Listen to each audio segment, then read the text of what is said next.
আসসালামু আলাইকুম দর্শক, স্বাগত জানাচ্ছি নাজমাস কুকিং স্টুডিওতে। দর্শক, আজ আমি গরুর মাংসের একটা খুব সহজ রেসিপি নিয়ে হাজির হলাম, যে রেসিপিটি ব্যাচেলর এবং নতুন রাঁধুনিদের জন্য খুবই সহায়ক হবে।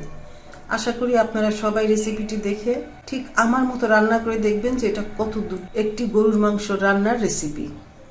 গরুর মাংস রান্না করার জন্য এখানে আমি 2 কেজি গরুর মাংস নিয়েছি। এখানে তেল এবং হাড় সহ আমি মাংসগুলো নিয়েছি।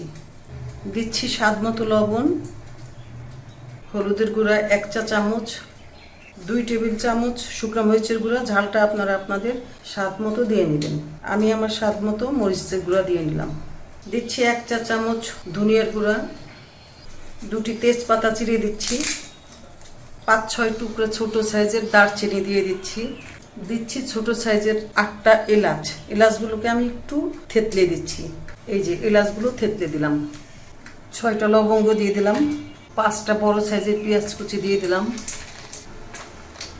1/4 চা চামচ গোলমরিচের গুঁড়ো দিলাম, এটা অপশনাল, চাইলে আপনি নাও দিতে পারেন। 1.5 টেবিল চামচ জিরা বাটা দিলাম, 2 টেবিল চামচ আদা বাটা দিলাম, 2 টেবিল চামচ পরিমাণ রসুন বাটা দিলাম। এবার 4 টেবিল চামচ পরিমাণ রেগুলার রান্নার তেল দিয়ে দিব। এবার চুলাটা জ্বালিয়ে দিব।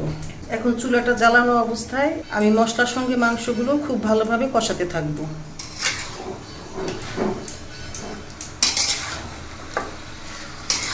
দেখলেন তো কত সহজ, এটাই কিন্তু দুর্দান্ত সুস্বাদু হবে।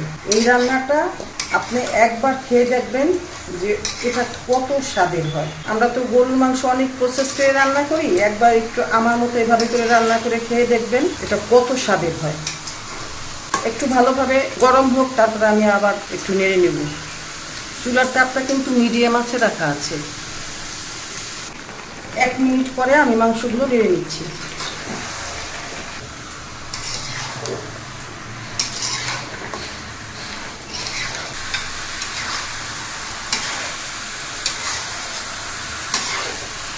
নেড়ে নেওয়া হয়ে গেল।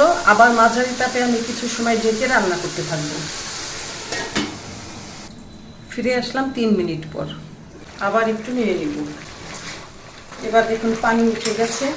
এই পানিটুকু আবার রান্না করে কমিয়ে নিতে হবে, একদম বোনা বোনা করতে হবে। এই রান্নাটা খুবই সহজ কিন্তু ভীষণ টেস্টি হয় এই মাংসটা। একবার রান্না করে খেয়ে দেখবেন, তারপরে আর এভাবে রান্না করা ছাড়া আপনি গরুর মাংস রান্না করতেই চাইবেন না। আবার মাঝারি তাপে কিছু সময় রান্না করে নিব। ফিরে আসলাম 3 মিনিট পর, আবার একটু নেড়ে নিব।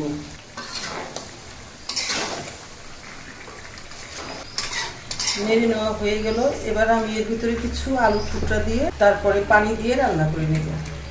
আলুর টুকরা দিলাম, আলুর টুকরাগুলো দিয়ে দেওয়া হয়ে গেলে একটু নেড়ে নেব। মাংসটা কষিয়ে নেওয়া হয়ে গেল। এবার আমি এর ভিতরে পানি দিয়ে দিব। পানিটা হালকা গরম আছে।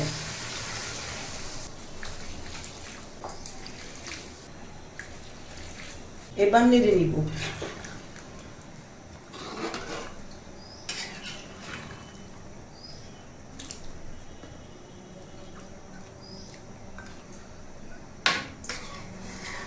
আমি আরো 1 কাপ পানি দিব। মোট আমি 5 কাপ পানি দিলাম। পানিটা যেহেতু গরম ছিল, আর আমি এখন জোরে জাল জ্বালাবো না। এখন মাঝারির চেয়ে একটু কমিয়ে রেখে এবার ঢেকে রান্না করে নিব। ফিরে আসলাম 5 মিনিট পর, এবার একটু আবার দেখে নেড়ে নিই।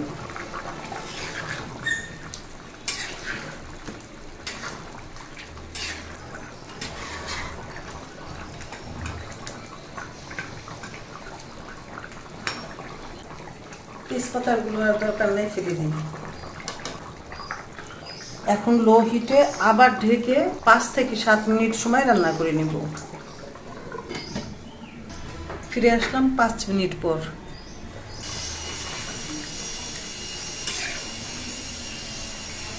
মাংসটা আমি আরো 5 মিনিট সময় এভাবে মৃদু তাপে রান্না করে নেব। তার আগে আমি কিছু পেঁয়াজের বেরেস্তা দিয়ে দিচ্ছি। এই বেরেস্তা আমি আগেই ভেজে একটা কৌটে ফ্রিজে রেখে দিয়েছিলাম, সেগুলো আমি বারবার ব্যবহার করি। এখন দিচ্ছি 1 চা চামচ গরম মশলার গুঁড়া, একটু সব নেড়ে নিচ্ছি।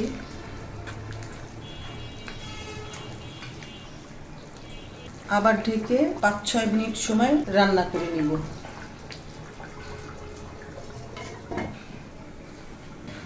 আবার ফিরে আসলাম 5 মিনিট পরে।